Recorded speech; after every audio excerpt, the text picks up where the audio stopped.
Looking for these better days. It is Friday, February 13th. I'm Scott Seidenberg. Here's what you need to know to make today a better day. It is the NBA All-Star Weekend. We'll give you some best bets for some of the events, including the three-point contest. We'll talk about NBA Tankathon continuing. And yes, the United States and Canada getting their Olympic ice hockey tournament off to fast starts. Both are off today. They'll be back in action coming up tomorrow. Mackenzie Rivers joins me on this episode of Better Day, presented by FanDuel. And Mackenzie, we have hit the NBA All-Star break. We'll talk about some of the events. But first, I want to continue the tanking conversation that we started to have on yesterday's pod because, well, some news came down yesterday in the NBA, Mackenzie, with the Utah Jazz, who lost last night. No surprise. Good job. They have shut down Jaren Jackson Jr. for the rest of the season as he is going to have surgery to remove a growth in his left knee. Now, this is the best part about this, Mackenzie. The growth was discovered in an MRI during a physical after he was traded from the Grizzlies. He is experiencing no pain or discomfort, but doctors felt it was necessary to remove the growth because it would expand eventually. How convenient, Mackenzie, to have a preemptive surgery to shut you down for the rest of the season when the team is trying to lose games. There's one of two things that are possible. One is they somehow knew this was a possibility. The Memphis Grizzlies say we had no knowledge of this. This was discovered completely in a post-trade physical. And if that was the case, the GM, Danny Ainge of the Jazz, would have to have been ecstatic. One of the luckiest injuries of all time. I would say it would be more impactful than a team winning the lottery. A team winning the lottery, maybe they were going to be fourth and instead they're first. Yeah, that's huge. You get Victor Wembanyama. But the Jazz have every possibility of not getting any pick in next year's loaded 2026 NBA draft. And now, because of this injury, they are almost locked into a top six in a six-player draft. So it's either very fortunate or my spidey senses tell me it's funny, Nate Duncan, when defending this trade, he's like, yeah, it probably won't be good if he plays too much this year, but they're going to find something where they're allowed to, not play him. This was the team that was found 1 year ago, March 2025, was fined $100,000 for injury management with Lauri Markkanen when he was completely healthy. I mean, I guess any player that's not playing at any point can say they're doing injury management because they're not going to get injured while they're not playing. But I'm very suspicious of the fortune of this injury. Yeah, well, what the Jazz are doing now, tanking this year, is they are, and it's been going on with Jaren Jackson Jr. ever since the trade, right? And now they have like the full excuse to like just not play him, right? As he's going to have surgery. But they are restricting players' minutes, and they are doing it in the fourth quarter of games where it is becoming increasingly obvious. And I know they won two in a row before they lost last night, but it's becoming increasingly obvious that this team was trying to blow leads or trying to not be competitive where, hey, you can't find us for tanking. Look at us. We played really well. We had a dominant first quarter. Like we're playing our guys are playing, but they're just tired or fatigued during the game. So we don't play them in the fourth quarter. It's crazy. And I've heard it argued like, well, they're just playing the system and you can't really blame them. Like, okay, well, they were fined $100,000. If they are fined in violation of not playing their best players often enough, they'll be fined $250,000. And maybe after that, it's $1 million. I would say let them fine you. If this is just the system, then you're kind of being derelict of your duty, not incurring these fines. Cause it's like, okay, I could get a player that's worth $100 million to my franchise in this draft, or I could pay $100,000, and I can pay $100,000 fine. Yes, I believe the system is incentivizing this, but not because it's within the rules to do this. Is because violating these rules doesn't hurt the team that much. It's far more beneficial to do so. So how do we as bettors, because this is like the biggest topic now, right? How do we as bettors take advantage of this? And my thought process is, and I was talking with Fezzik about this, yesterday. I'm wondering if we just get to the fourth, or at the end of the third quarter, And if the team is winning or within 5, we bet against them in the fourth quarter. Now, if they're down by 12 to 15, we don't because, or maybe we either bet on them or actually bet the over because there's like this incentive to kind of fake it and make it seem like they're competitive, where it's like, hey, you can't say that we tanked in the fourth quarter because we scored 38 points in the fourth quarter, and we came. We lost by 1 again. Or, no, not by 1. I'm saying they lost. We were down by we were down by 14, and we lost by 6. Like that was a great fourth quarter by us. Like, come on. But if they're up, or if they're within 5, I think we bet against these teams to start the fourth quarter because we know that they're going to restrict minutes and they'll eventually lose the game. Yes, and maybe the Jazz, because the spotlight is on them with this incredibly fortunate injury, isn't the team to do it with, but there are a lot of teams in this category where they're going to be competitive in the first half, and if it's close, wilt in the second half. I think Indiana fits this bill. Brooklyn definitely fits this bill. And you brought something to me that I hadn't considered, but I think it's a great angle. Player props. FanDuel and DraftKings constantly will have the live player props, and you can ask yourself, how many minutes is this player going to play? If they're down by 30, maybe his normal allotment of minutes. If it's a surprisingly close game, Brooklyn is tied at half versus the Thunder, maybe some of those players, they play 10 minutes instead of their usual 16 minutes in the second half. Yeah. And we can take advantage that way.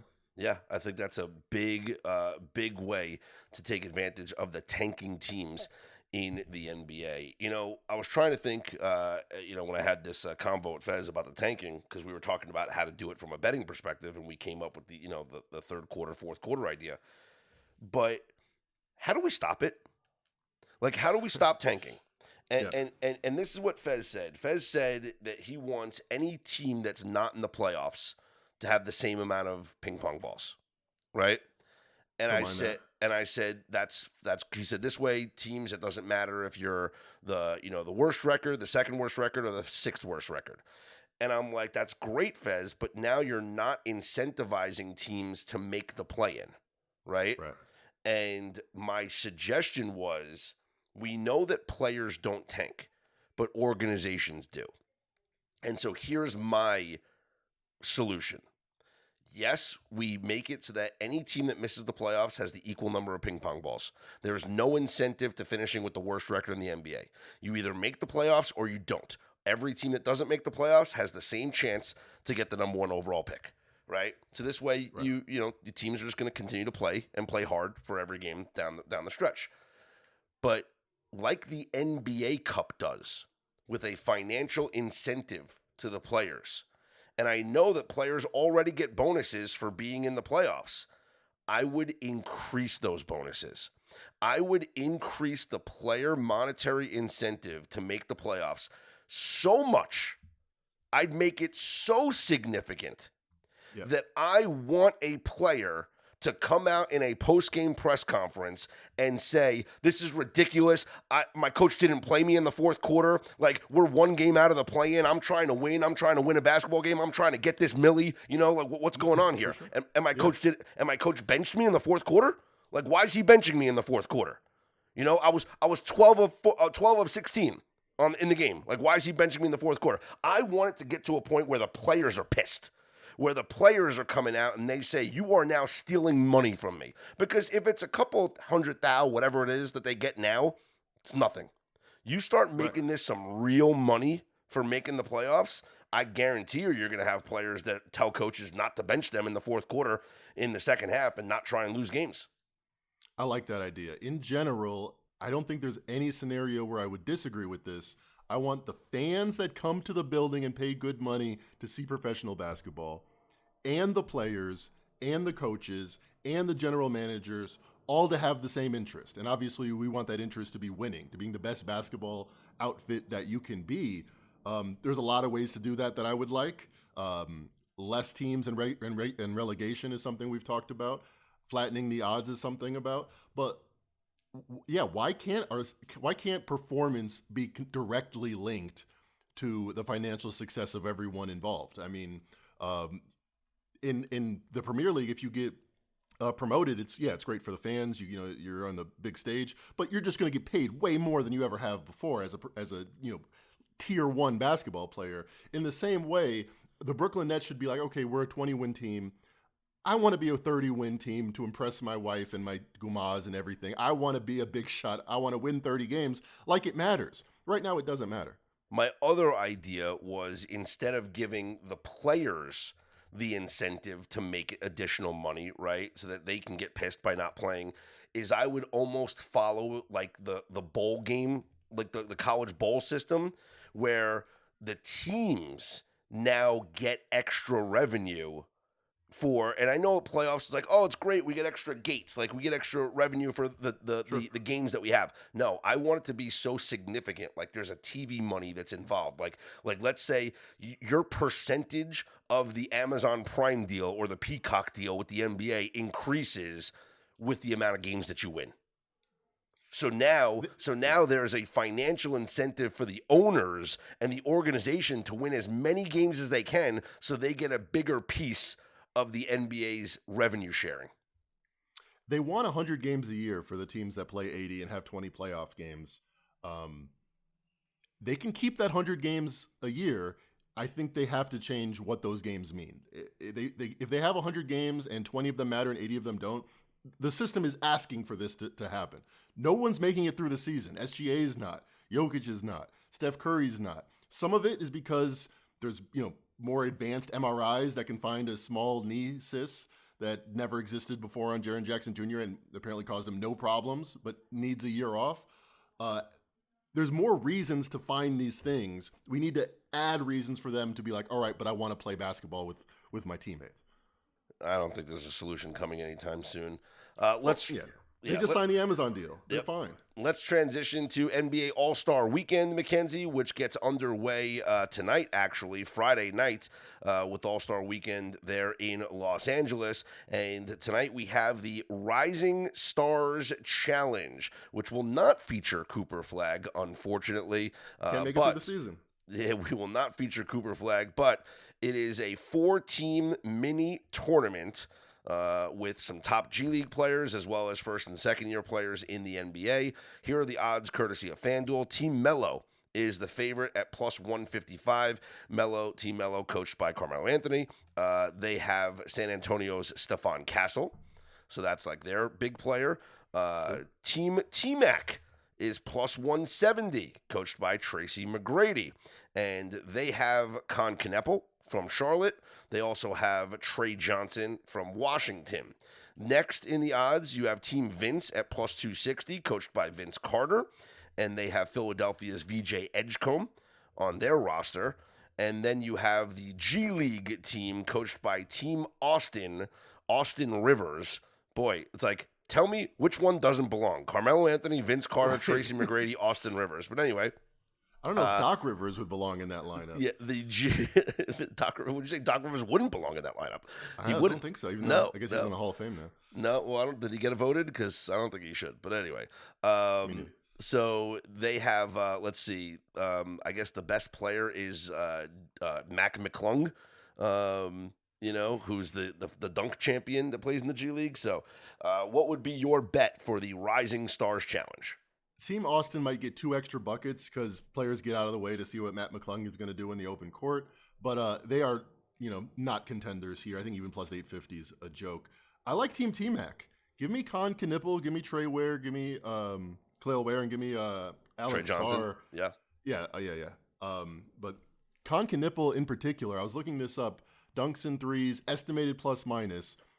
If you look at anybody under the age of 22, there are 2 players that are a positive to their team. Cooper Flag is not one of them. He's actually a slight negative. Con Kneppel's plus 2 points. That is huge for a player that young. It's unheard of. The other one, Dylan Harper, is like plus 0.1 points. I think he's a bad bet for the 3-point contest we're going to talk about, because I looked up some younger players and how they do in that contest. But just raw performance-wise, he's the best player on this field. It looks like to me. I think he's going to perform well. And I'm getting a little bit more than the Team Melo odds, so I like it. Well, let's talk about Con Kneppel in the 3-point contest, which will be coming up tomorrow on Saturday. He is the odds-on favorite on FanDuel. He is plus 270, Con Kneppel. Damian Lillard, who is a multi-time three-point contest champion. I believe he's won twice, so he's looking for his third win here in the event. Damian Lillard is plus 410. Devin Booker, another former three-point champ, is plus 550. Tyrese Maxey, plus 600. Jamal Murray, plus 650. Donovan Mitchell, plus 800. Long shots, Norman Powell, 10-1. Bobby Portis, 18-1. So I did a little data analysis here, and I don't understand why Con Knippel is the favorite. He is an incredible shooter, an incredible rookie. But if you look at his style of shooting and where he gets his shots, what's amazing is that he can get them up from anywhere. That doesn't really help you when you got to get 30 shots up in a minute with the amount of velocity he needs to shoot. A set shot is preferred, and that lands on Damian Lillard. Also, the more you've been in this contest, the better you do. On average, looking at the last 10 years of data, every time you're in the contest in a round, and then you do the contest the next year, you're about on average 1 point better. So if you were getting 21 points out of 30, the next time you should do 22, the next time you should do 23. This is Damian Lillard's sixth contest. He's won 2 of them. And by the way, he's not going to be winded because he hasn't done anything in about a year except, shoot on an empty gym, which is very relevant to this contest, and get himself ready. So the fact that he entered this contest to win his third, I think is he entered it to win it. Devin Booker, this is also going to be his 4th contest. This is going to be Mitchell's 3rd contest. So a couple of veterans here that I think you should look at. But Damian Lillard in particular, because of the way he shoots and because of the fact that there's only one thing for him to focus on the last couple of months, I think he's very live to win it at plus 410. I also like him just to make the final round at minus 105. Do you think that he benefits from, maybe it's not the same shooting style that he has in the past where he's jumping high and whatever. And I think what he's been doing in his recovery here from the Achilles tendon is kind of just maybe slow, standstill set shooting instead. And you're right. That's all he's had to do is just shoot in an empty gym here. You're from New York, especially you were living in New York during the Melo days. Mm-hmm. Have you ever heard of the fabled Hoodie Melo? Yeah, of course. Hoodie Melo, backpack Melo. Something very common to me as a high school basketball player was just being comfortable and not having to exert that much energy often is when you just can't miss. So Damian Lillard in an empty gym with a shooting coach and nothing to do for 6 months, yeah, I think his shot will be different. He's not going to be as explosive, and he doesn't have to be, which is perfect for this contest in particular. Would you do so he's right now plus 410 to win the event, Damian Lillard is, but you can also bet on FanDuel to qualify for the final, and Damian Lillard's minus 110. You could also bet his first round score over under 23.5. Oh, wow. 23.5. All right. So he's averaged 22.5, but that includes his 2014, his 2016. And like I said, he's steadily improving. So I don't mind the over 23.5, but I think the best way to play it is minus 105 to make the final round. It would not be a good look for him to come off the couch and not even get two shots at the apple. So it looks like he moved to minus 110 since I last talked to you. So somebody's listening to this analysis. I think it makes sense. I think he's going to be in that final round. Okay. I love it. So that is the odds here for the 3-point contest, courtesy of FanDuel. You can do a parlay of players to qualify for the final. So if you were to take Damian Lillard minus 110, who would you parlay it with to get to the final? Donovan Mitchell has had 2 cracks at this, has not made the second round. So you could say he's bad at it. But if you look at his scores, he's averaged 21 points. That's not that different from Damian Lillard and Devin Booker, who average about 22.5 points. So I feel like he just kind of got unlucky with the years that he entered where people scored better than him. But I think he's very live at plus 165 is his non-parlayed odds. I think he's... it'd be a shame to come here 3 times and not make a second round even one time. So Lillard and Mitchell to both qualify for the final plus 405. Nice. I like that. That hits. What about just the idea of Lillard parlayed with the long shots? So Lillard and Bobby Portis to make the final is plus 700. Lillard and Norman Powell is plus 510. Lillard and Donovan Mitchell plus 405. So you have a key play, and then you're just Yes. round robbing everything else. It's kind of like what I do sometimes That's a in fun way horse. to play. It's kind of like what I do in horse racing sometimes, where like I'll do like a bunch of exactas, but I'll pick the one horse that's like the overwhelming favorite to win the race, and I'll say, "Give me the 2 exacta box with the 7, 9, 10, and 11." You know, Yeah. and this way is you play a lot of horses. I didn't know this about you. I thought I knew everything about your gambling habits. No, You're a horsies man. No, I'm not. I only do the Triple Crown, or if I actually physically go to a racetrack, in the warmer months and enjoy a cigar and smacking the program, the little daily racing form. Wear a fancy hat on your I gotta do leg that one time. and say, "Go with that 2 on the road. Come on, Buttercup. Come on, Buttercup." She's the fastest. Mush bet the horse. Come on. All right, Mackenzie, that'll wrap up Mutter was a mutter? the NBA conversation. Let's talk Olympic hockey. Nobody does selling better than Shopify. Shopify is the home of the #1 checkout on the planet. And the not-so-secret secret, with Shop Pay that boosts conversions up to 50%, meaning way less carts go abandoned and way more sales going through. So if you're into growing your business, your commerce platform better be ready to sell wherever your customers are scrolling or strolling. On the web, in your store, in their feed, and everywhere in between. Businesses that sell more, sell on Shopify. Upgrade your business and get the same checkout that Skims uses. Sign up for your $1 per month trial period for 3 months at shopify.com/Westwood1, all lowercase. Go to shopify.com/Westwood1 to upgrade your selling today. Shopify.com/Westwood1. Want to know why betting the Winter Games on FanDuel makes sense? From game lines to medal counts to finding your angle on the events you care about most, FanDuel gives you more ways to stay connected to the action. The Winter Games are on, and there's no better way to follow them than with a bet on FanDuel. Curling matches that start slow and somehow get tense fast. Speed skating decided by inches. Hockey games that feel different from the opening face-off, and so much more. FanDuel, play your game. Must be 21 or over and present in select states.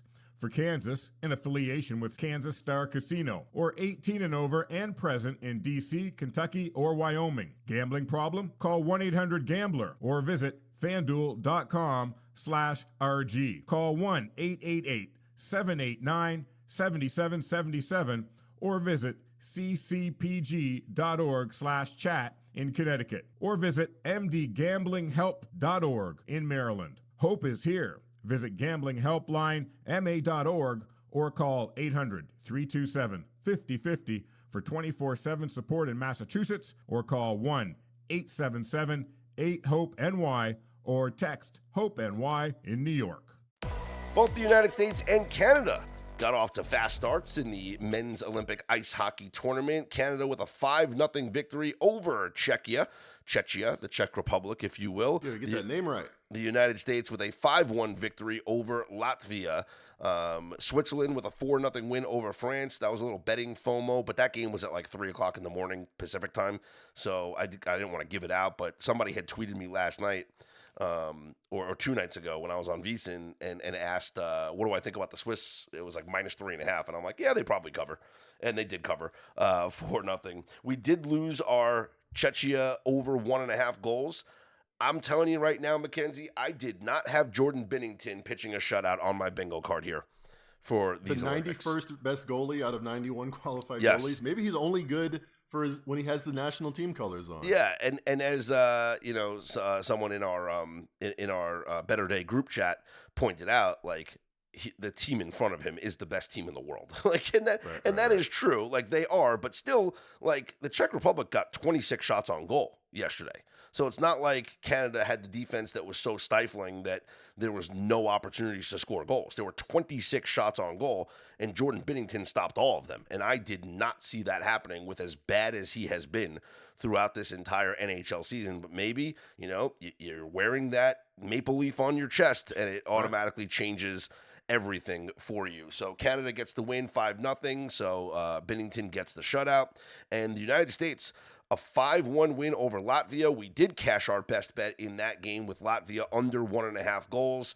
And we also cashed a live play that we gave out to Better Day Premium members with the United States minus 3.5 after the first period. They were tied 1-1, Mackenzie, after the first period, and they should have been up 3-1. They had 2 goals that were overturned. One of them was an obvious offsides. The other one was really a ticky-tack goaltender interference call that had nothing to do with the play. Like, the puck was going in the net regardless, but they called contact with the goaltender, so the Latvian challenge was successful. And then also in that first period, the United States hit 2 posts where they completely beat the goaltender, Elvis Merzlikins, and just got bad puck luck. Well, obviously that reversed itself as they scored 3 goals in the second period to take a 4-1 lead. They added a goal in the third period to finish the game 5-1. As for the final results, only 18 shots on goal for Latvia against the United States. Connor Hellebuck stopped 17 of them. Elvis Merzlikins was pulled after allowing 4 goals on 32 shots. Artur Shivas, I think it's pronounced, from the Penguins, he stopped 5 out of 6 shots that he faced later in the game. So the United States gets the win 5-1, and now they will have a day off each, the United States and Canada, before playing again coming up tomorrow, where this is where we're going to do the whole goal differential thing, Mackenzie. We like playing the goal differential stuff here for those games. No odds out just yet, I believe, because we don't know like the official, goaltending situations yet for these teams. On the schedule for today, Canada is not off today. Canada is playing today. The United States is off. Today, we have the early game, which is at like 6:10 Eastern time this morning. Sweden against Finland. Sweden minus 178 on the money line. They are minus 1.5 plus 144 up on FanDuel. Total is 5.5. Finland lost their first game to Slovakia in an upset.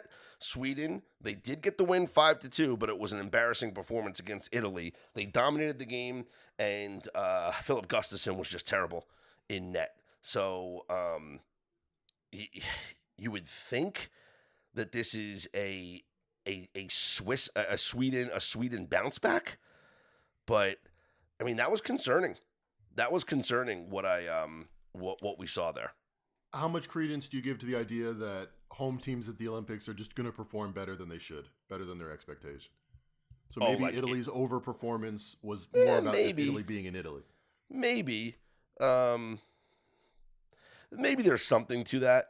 If it's, you give them a little bit, but I'm not sure. I'm not sure it's even worth that much. I mean, there's no NHL talent on that team. Right. Again, we didn't want to disrespect them. They have a ton of European talent, but they have no NHL experience whatsoever. It kind of reminds me of the Seahawks when they beat the Colts in Philip Rivers' first game. Everyone was like, downgrade the Seahawks. They must be terrible. They barely won. Well, maybe there was some extenuating circumstances which made it close, and they still won. So I don't know. Give Sweden a break. Yeah. I'd be curious if I haven't seen a goaltending announcement yet. Whether they're going to continue to go to Philip Gustafsson or if because they have 2 games back to back now. So whoever's in net today is not going to be in net for them tomorrow. I just wonder if they go to Gustafsson now or if they go to maybe like Jacob Markstrom instead, and then see what happens in this game versus the next game. I do think that these 2 teams are just so close. It's a rivalry. I can see the under 5.5 coming in for this game. Slovakia, meanwhile, takes on Italy, where Slovakia is they're just an overwhelming favorite in this one. The Czech Republic takes on France, same thing, overwhelming favorite there. And then later on today, Canada against Switzerland. The puck line for Canada, up on FanDuel at least, minus 1.5, minus 210. Now, you can shop around, and different books will have different puck lines. I've seen Canada minus 2.5. against Switzerland at minus 135. Boy, it's hard to see them not cover that, Mackenzie. It really is. They looked so impressive yesterday. So they have to win by 3 goals. Yeah. How does Switzerland compare to Czechia, who Canada played in their first round? I would have thought Czechia was better. Okay. Yep. especially Right, and especially yeah. If Bennington is like, this is his moment, he just loves playing for his national team, and that's a big question mark. Yeah, but Canada now minus 105 to win the whole thing. They were like what, plus 130? Yeah, it's probably not going to be Binnington though on the second of a back-to-back. I would imagine. Okay. I would imagine that. I would imagine that they go to like Darcy Kemper or Logan Thompson in this game here. So, I mean, unless you put him back to back and then you sit him, because then you give him like a bunch of days off before the medal round. But I wouldn't be surprised if it is like Darcy Kemper in net. Sure. But I think Canada's just, they could have scored more goals, and maybe that's the play. Maybe we just look more for like a Canadian team total in this one. Total for the game is at 5.5 minus 142 to the over, and maybe that's the play. Just go over 5.5 because if Switzerland scores any goals, then the game should go over because Canada should be scoring 4 goals at least probably in that game. All right, that'll wrap up the preview for today's games. Tomorrow, of course, we'll find out more of the goaltending situation for Team USA, how they're going to handle their games. But that is the game that we targeted, that we told you about, playing the U.S. team total over or just the over in the game against Denmark. I would also do the same thing for Germany against Latvia, as both of those teams will want to increase their goal differential before playing each other in the final game of the preliminary round coming up on Wednesday. So I would expect both Germany and the U.S. to score a ton of goals coming up here tomorrow. Speaking of goals, well, we always continue to have goals here at BetterDay.com as we continue to work on our college basketball outputs. Shout out to Joe Serralo. Had another good night last night. Good NBA night as well. Mackenzie Rivers, Steve Fezzik with more contributions. We are doing a live stream later on this morning for Better Day Premium members. Joe Serralo will join us for a little college basketball conversation. So you want to be a part of that. It's going to be 1 o'clock Eastern time this afternoon. So if you are a Better Day Premium member, you can join that live stream. And if you aren't, well, click the link on our homepage at BetterDay.com and find out how you can elevate your betting game by becoming a Better Day Insider or Better Day Premium member. For Mackenzie Rivers, I'm Scott Seidenberg. Here's hoping you make today and every day a better day.